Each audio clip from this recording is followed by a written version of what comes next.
Hello friends, this is Cara-Renee with B.Reborn Art and Healing. Today I'm creating for Shawn Petite's creative team.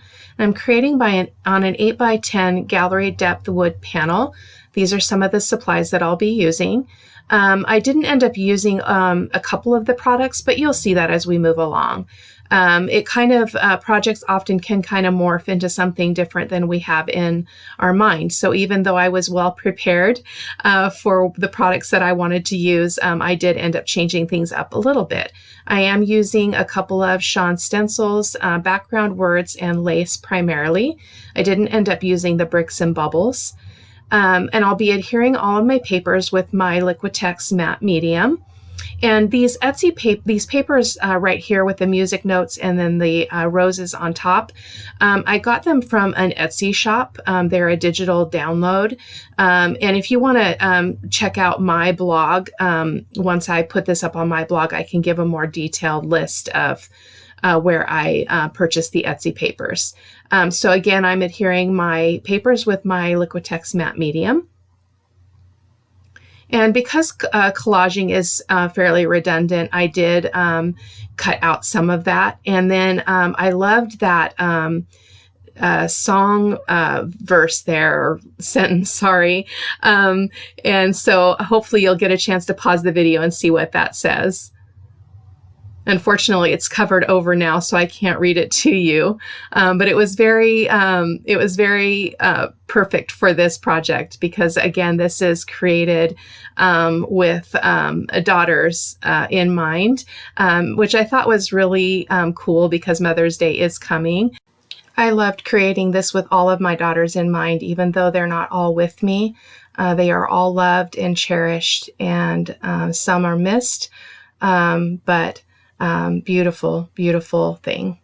It's pretty awesome. So now I'm going to work kind of in pieces on my focal image because I'm jumping around as things are drying and as the inspiration is unfolding. So I'm coming in with Vintage Photo ink and going ahead and making those edges vintagey. Can't talk today apparently. This is going to be my base, and I'm actually going to glue this or adhere this on my my panel with some matte medium. And then I'll be building up the focal image that will set on top of that as I move along here. And so here I'm going to go ahead and adhere that. This was very different for me. Oftentimes I have a hard time creating a focal image. I have great ideas for backgrounds and I have pictures in my mind about how I want things to look, but building up a focal point is sometimes difficult for me. So this one was really fun and very different. And I felt like it was pretty successful. So, and I'm working with some of my favorite elements. The pink roses are my heart. And so when I found this Etsy shop that sold these digital downloads, I grabbed them up. So this is the quote that I'll be using, as I mentioned before. I did give it a coat of matte medium, and then I'm drying it really quickly with my heat tool because I do want to make sure that I can do a glaze without it affecting that paper. So, and here I'm just marking off how much of a margin I want on that music page that's behind it, because that's going to be the bottom piece of my focal point. And so I'm going to go ahead and just trim those off here really quickly. And it did still end up being a little bit too big, so you'll see me cutting it down again here in a moment. This was, again, pretty experimental. I've only done this one other time and loved the results. So I wanted to shred up those edges a little bit. So I got my little tiny Tim Holtz shredder thing, and it didn't work. I had a really hard time holding onto this paper because it's a vintage music page, and so it was very, very flimsy. And so basically what this tool was doing was basically kind of tearing out chunks in the edges, which is exactly what I wanted. So it was perfect. And here is the point where I decide that that is still just a little bit too big. So I'm going to trim it down and then go ahead and do that same thing with that tool as I did before. For some reason, what it's called is leaving my mind, so apologize for that. So going ahead and making sure that that's all rough around the edges and looks all old and vintagey. So, and then again, coming in and adding some vintage photo to the edges just to kind of make it look old and antiqued. And then I'm going to go ahead and place that beautiful rose paper on top. And then kind of playing a little bit with the placement. I didn't end up using both of the hearts. I felt like it was a little bit too much. But I wanted to use this lock and the key. And it was gorgeous. And then I stepped away to go ahead and get a couple of 4 brads to go in the corners.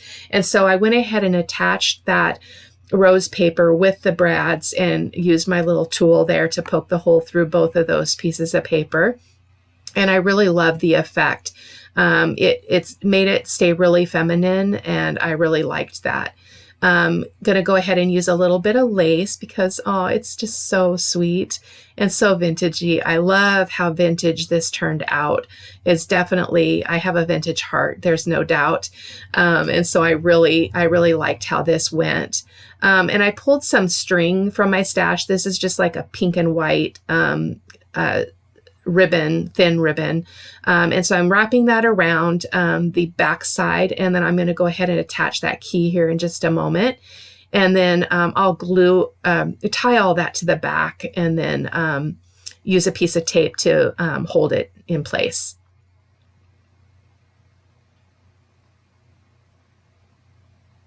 I just love how this turned out. It just looks so delicate. And one of my daughters is an angel in heaven, and all of the work I've done around her, that grieving process, has all been around this kind of look, this kind of feel, vintagey. The pink roses are just what she's all about. And so it was pretty cool to create this both with my daughters that are here with me, as well as the ones who are not. So it was a very healing process for me. As is most of my artwork. I don't tend to create for the sake of creating, and so it usually has pretty deep meaning. So I went ahead and pulled out my Liquitex Heavy Gel and going ahead and giving a little bit of that to the back of the key just to make it a little bit more stable, and then to the back of that heart that's made out of burlap. And I'm going to go ahead and attach that to the top. And then I'll put my keyhole on the top of that, again with the Liquitex Heavy Gel. And then I'll be setting that aside so I can go back to working on the background.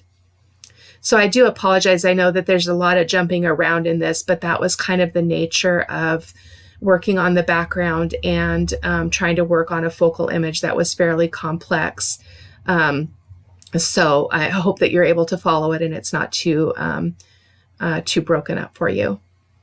And then I did go ahead and get a small brush just so I could remove that extra heavy gel, because it reminds me of boogers when it dries, and you don't take it all the way off. And so I like to try to get as much of it off as possible, even though it does dry clear. I don't like that gloppy look. So now I'm going to use a raw Umber Glaze to go ahead and antique up that quote there. Angels are often daughters in disguise, or often disguised as daughters. I have 2 beautiful daughters, just amazing, extraordinary people. They're both teachers and are both being heavily impacted by the school closure and working from home and doing all of that stuff. And I think they're doing a phenomenal job. So I'm adding a couple of other elements, this little ruler and then a couple of butterflies. And again, the butterflies are from that same Etsy shop. I believe it's the same Etsy shop, but it is an Etsy download. And again, I'll make sure that you get that information. And here I'm coming in with Titan Buff and just using my finger to play with the paint and lighten up that background a little bit. I really wanted this to stay, the goal is always to stay lighter. I rarely achieve that. And I think it's because I have a vintage heart. It's really hard for me to not come over it with dark colors. and then coming in with a green too. So I had a lighter green out in the first view of the video, but I did pull a darker color. It was just a little bit too pale. The other one was. So and that's the beauty of mixed media, is you do get to change your mind midstream, and that is the fun of it, is just being able to kind of control your own destiny in the project and going with what seems pleasing to your eye. And there's a close-up of the paint there. And my paper did wrinkle quite a bit, and so that's what I was kind of trying to show you there, was just how the paint catches on those folds. I think it's really beautiful. So just going here and there around the piece with that pale pink. It did end up being way too light in the end, and so you'll see how I manage that and how I work through that as we go along. And my butterflies, I did manage to keep fairly light here in the beginning, but they did get really, really dirty looking, and so I do a fix on that as well, as you probably notice in the main picture here of the project. So, and again, being really cognizant to give everything a good dry in between layers so that you don't get some unexpected result. So now I'm going to go ahead and do a raw umber glaze, and so that's raw umber golden fluid acrylic and my golden glazing medium, and then just wiping that back really well. And then I really liked how it was catching on the straight edges of the paper. And so I went back and kind of accentuated that here and there, and really loved the result. And this is where my butterflies started to get really grungy. And I think in part, the one on the upper right-hand corner didn't really have much print on that right wing. And so it made it look really flat as I moved through this, and I didn't care for that. So and again, gave that a really good dry. And there's just a close-up again of the that raw umber glaze catching on the edges of the paper.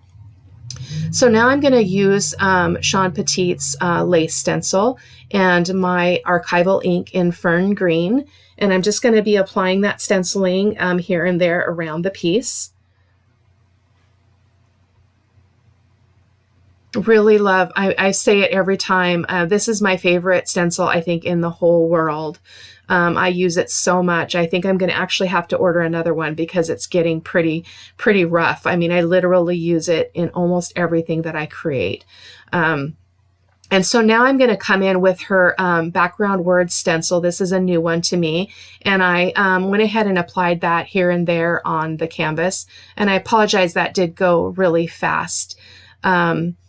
I'm using my Distress ink in Picked Raspberry because I wasn't finding a pink that was going to really pull out the pink that I really wanted to in the entire project. And so that Picked Raspberry worked really well. I made sure that I dried it really well though too. So now I'm coming in and shading around my butterflies and also around that center music page. Just to really make it pop off. I wanted to make sure I had access to those edges before I go ahead and add my focal image. I had some trouble with my internet as I was doing this editing. It kept optimizing the HD clips, and so it was really difficult to manage where I was cutting and where I was editing, and so it was just, it is what it is. So I hope it's not too distracting, but some things didn't go as exactly as I planned. And there's just a close-up of that in place. I just love it. And then I'm going to go ahead and adhere my, it looks like I went ahead and decided to grab a little heart stamp to add something, a little bit of interest to that quote. And so I add it there. And in the end, you'll see that I do come back and add a black heart as well. That one was done in the vintage photo, so it's a little bit brown. So now I'm going to adhere that sentiment with my heavy gel. And again, that's the Liquitex Heavy Gel. And then I'll go ahead and use my charcoal pencil and shade around that as well. I did make sure that was nice and dry because there's nothing worse than doing the charcoal around and you hit glue. It's like, oh, That's not what I wanted. And I'm also going to go ahead and edge around my the whole piece. I didn't use my Soho Soft Pastel in black because I wanted it to be, I didn't want it to be quite as intense. And then here is where I came in. I didn't like those butterflies. They were looking too flat and too dirty. And so I came in with that green paint that I had used in the background and painted those butterflies over. And I also gave them back their bodies, used some black paint. And then I'm coming in just to give a little interest there with the background words again, and then edging again around the butterflies. It was a great fix. At first I was like, oh, this is not going well. I thought this is like one of the last things on the project, and it's just not what I want. So it turned out really good. I was really happy with it. And there's just a close up there. I hope that you enjoyed the video and that you'll check out all of the creative team posts. We have a group of amazing artists, and be sure to check out Shawn's shop, her stencils, her collage packs. They're amazing. Thank you so much for watching, friends. Take care. Bye-bye.